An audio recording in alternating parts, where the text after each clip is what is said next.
Je pourrais commencer en vous disant que ce film était nul et qu'il ne valait absolument pas les 23,60 € que j'ai payé. D'ailleurs, aucune place de cinéma ne devrait coûter ce prix-là si on veut que le cinéma français s'en sorte face aux plateformes de streaming, mais là c'est un autre débat. Je pourrais donc vous dire qu'il n'y a rien à en tirer, mais ce serait trop facile. Parce que dans toute histoire, il y a du bon. Et même si l'argent corrompt la plupart des bonnes idées, eh ben, il y a une bonne histoire qui se cache derrière ce tas de fumier. Je vais vous spoiler le film, mais je pense pas que ça vaut vraiment le coup d'y aller, donc allons-y. L'histoire commence dans les années 70 avec la maman de l'héroïne qui est une chasseuse d'araignées. Elle est à son 9e mois de grossesse et elle cherche une araignée magique dans la forêt amazonienne. Bon, il parle de peptides et de tout ça, mais ça fait aucun sens, on va rester sur une araignée magique si vous voulez bien. Ce qu'il faut savoir, c'est que je suis parti voir le film en n'ayant aucune connaissance de l'histoire, du résumé ou même du casting. C'était donc une bonne surprise de voir arriver Tahar Rahim. Et c'est important de noter qu'avec Dakota Johnson, ils ont fait ce qu'ils ont pu pour rattraper le scénario faible. Moi je les ai trouvés très bien dans leur rôle. À dire vrai, j'aurais bien aimé un film avec seulement ces deux personnages-là, sans les trois adolescentes cringe, mais on y reviendra. Donc, on a la maman de l'héroïne, on a Ezekiel, sorte de guide ou de garde du corps, et on a cette araignée qui a des propriétés magiques, de guérison, mais plein d'autres propriétés qui sont pas vraiment définies pendant le film.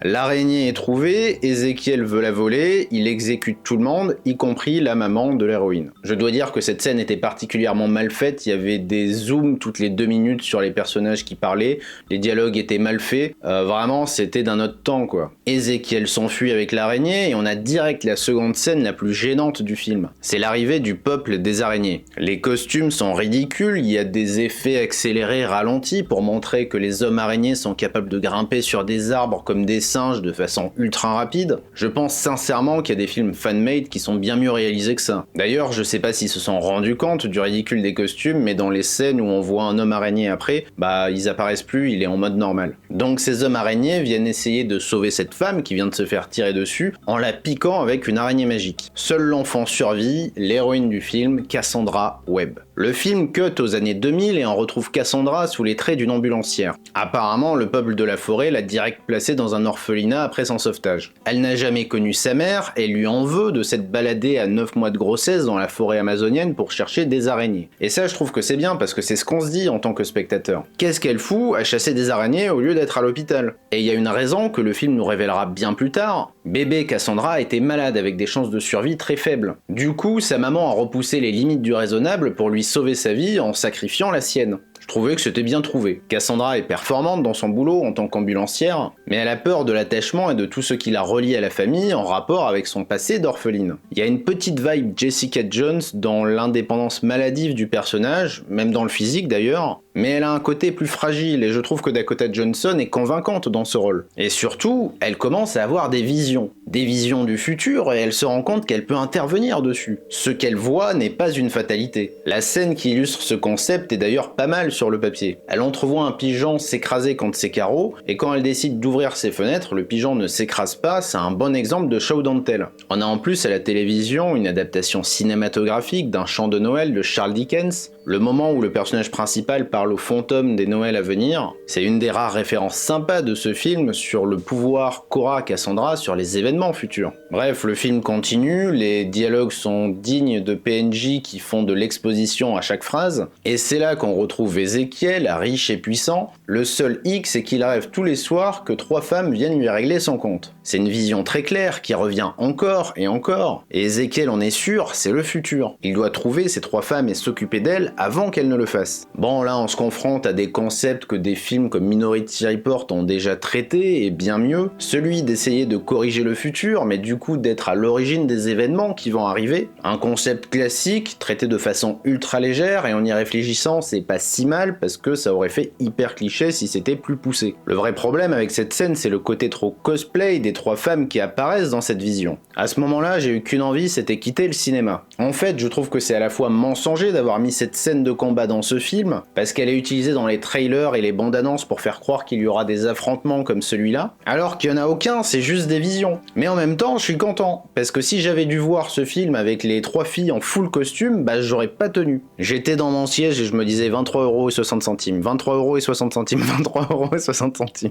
Donc on a Cassandra Webb qui a des visions et qui sauve des gens d'un côté, et de l'autre, Ezekiel qui vole la technologie de la NSA pour trouver 3 femmes qui ne sont pas encore des femmes mais des adolescentes pour leur régler leur compte avant qu'elle le fasse elle-même. En vrai, pourquoi pas? Comme quoi on peut avoir de bonnes idées et une exécution totalement bancale. Parce que la suite du film, c'est Cassandra qui va voir les derniers instants de vie des 3 filles et qui va à chaque fois changer les événements pour les sauver. On est sur le même concept que les films Destination Finale, mais en beaucoup plus lent. Parce que ça casse le côté imprévisible de chaque scène. À chaque fois qu'il va y avoir de l'action, on sait comment cela va se passer et on attend juste que ça arrive. Il y avait un autre film qui faisait un concept un peu ressemblant, c'était Edge of Tomorrow, toujours avec Tom Cruise. Mais là, le personnage principal n'avait pas des visions du futur. Il mourait à chaque fois et revenait au départ. Ça laissait un côté imprévisible parce que même si on savait qu'il ne pouvait pas mourir, on ne savait pas vraiment ce qui allait se passer par la suite. Et au moment où son pouvoir s'arrête, on sent que le personnage est réellement en danger. Ici, Madame Web, elle a des visions aléatoires que les scénaristes lui refilent au cours du film. Il n'y a pas vraiment de règles ni d'explications sur le pourquoi, du comment, c'est une araignée magique. Et du coup, les personnages sont invincibles. Ils ont un plot armor qui enlève toute tension aux événements du film. Bon, et si on arrivait au côté plus subjectif de ce film ? J'ai tout simplement pas supporté les 3 adolescentes qui sont au centre de l'histoire. Je sais que c'est commun de mettre des acteurs plus âgés pour représenter des mineurs, mais là, ça passait difficilement. Autant Isabella Moner, ok, Céleste O'Connor, pourquoi pas, mais Sydney Sweeney, ça le faisait absolument pas pour moi. On aurait dit un épisode de Patron Incognito, parce qu'elle peut avoir toutes les qualités en tant qu'actrice, elle passe pas pour une ado. Et les traits de caractère exagérés de la soi-disant rebelle qui fait du skate, l'adolescente timide qui va danser sur Toxic de Britney Spears sur une table entourée de footballeurs américains, ça fait fake tout simplement. Presque autant que les costumes qui apparaissent dans les films. Et j'ai pas compris aussi pourquoi ils avaient tous un design de Spider-Man. Parce que Peter Parker, il y a vraiment une raison pour laquelle il choisit le costume de l'araignée. On a même la jeunesse de son costume à l'écran dans les films. Là, on a vraiment aucune explication du lore, ça débarque de nulle part et c'est très bizarre. Et on arrive enfin au climax du film. Ézéchiel pourchasse les 4 femmes. D'ailleurs, même s'il a exécuté la maman de Cassandra, elle a pas l'air de lui en vouloir plus que ça, mais on n'est plus à ça près. Cet être qui possède la force et la rapidité de Spider-Man, c'est d'ailleurs plus un Black Panther qu'un Spider-Man parce qu'il a pas de toile, et ben en fait il va se faire écraser par des barres de fer, puis par le logo Pepsi. Il est vaincu comme ça malgré ses réflexes de fou et sa force. D'ailleurs, les pubs Calvin Klein et Pepsi, je sais pas s'ils pouvaient pas faire plus voyant parce que j'avais du mal à reconnaître les marques. Donc un film qui explique le désintérêt croissant du public pour les films de super-héros. Un film qui aurait pu avoir du potentiel parce qu'un Spider-Man assoiffé de pouvoir avec des outils technologiques dernier cri face à une femme qui a juste des visions du futur pour elle, bah, ça aurait pu faire un concept intéressant. Homelander dans The Boys, c'est ça, c'est Superman qui est méchant et qui se bat face à des humains et il est effrayant. Tahar Rahim dans le rôle d'Ézéchiel, il était assez convaincant pour jouer ce rôle, donc c'est vraiment dommage. Et le pire, c'est que j'ai attendu tous les crédits à la fin du film pour me rendre compte qu'il n'y avait pas de scène post-crédit comme il y en a dans tous les Marvel. Bah j'avoue, c'est pas le pire, mais c'était la cerise sur le gâteau. Apparemment, la directrice du film a confié que le film se suffisait à lui-même et qu'il n'y avait rien à ajouter. Bah on peut juste espérer que rien ne s'y rajoutera jamais.